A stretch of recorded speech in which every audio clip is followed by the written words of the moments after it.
Hey there, welcome to my studio here in New York City. I almost introduced you first. This is Marissa, and I'm Daniel. It's my channel. Yeah, it's Marissa's channel anyways.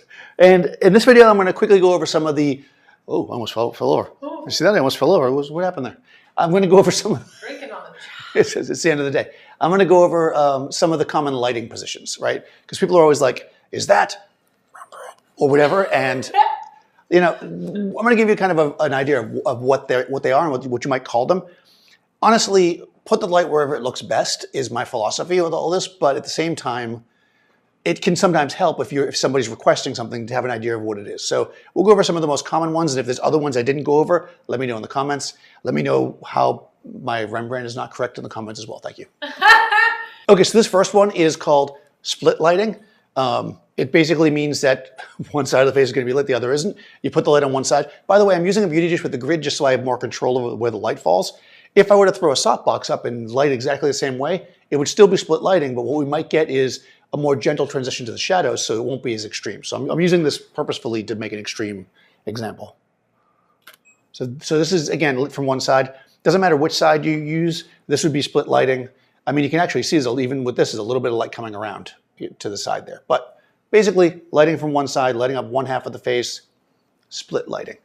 Kind of, but not exactly the same thing, because now we're talking about kind of more vague thing, is you can also do what's called short lighting, which is when you light somebody kind of from the back. So short lighting means that the light is on the opposite side of the face that you're seeing. So it's kind of more of a, you do like a profile-ish. This is the one that I do all the time. This is my favorite kind of lighting. Yeah, this is my favorite kind of lighting. So effectively, the light's coming from the back, lighting the short side of the face or the back side of the face, right? Yeah, you did blink a little bit. When you're using TTL, which I am here, this can sometimes be tricky because the light's coming from the back. So watch your exposure when you do this, but let's just see, just to give you an idea, you know, that would be like short lighting. So again, only one side of the face is really lit technically in short lighting, but it's coming from the back, short lighting. If you have the light on the other side of her face, so turn this way, which Marissa doesn't like to do because that's the bad side, but and you light like this, this would be broad lighting, where the light is coming from the broad side of the face, I guess you would call it. This would be broad lighting.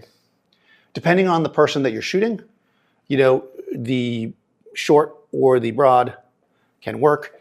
There's books that were written in the 70s that will tell you why you should use a certain type on a certain type of person. Just use what looks good is the way I look at it, but at least it's good to know what they are. So again, broad is your lighting. This is more when they're not looking straight at the camera. Broad is you're lighting the wide side of the face that's towards the camera. Short is you're lighting the short side of the face. I guess that makes sense, right?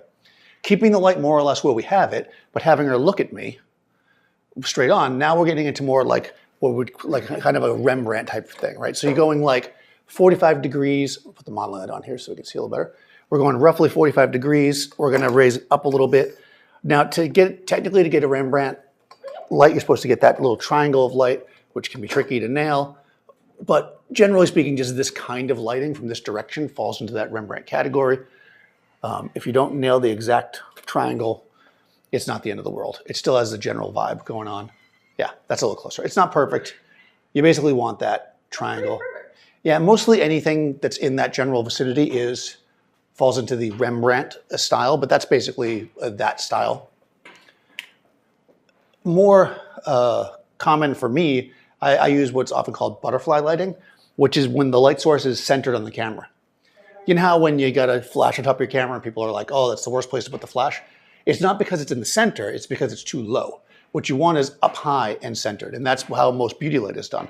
Now, obviously booming the light is going to be the best way to do this, but in order to just keep this simple and because everybody doesn't have a boom, I'm going to approximate it. Looking like this. So we're basically going to tip our light down. The important thing here is to get it as centered as possible.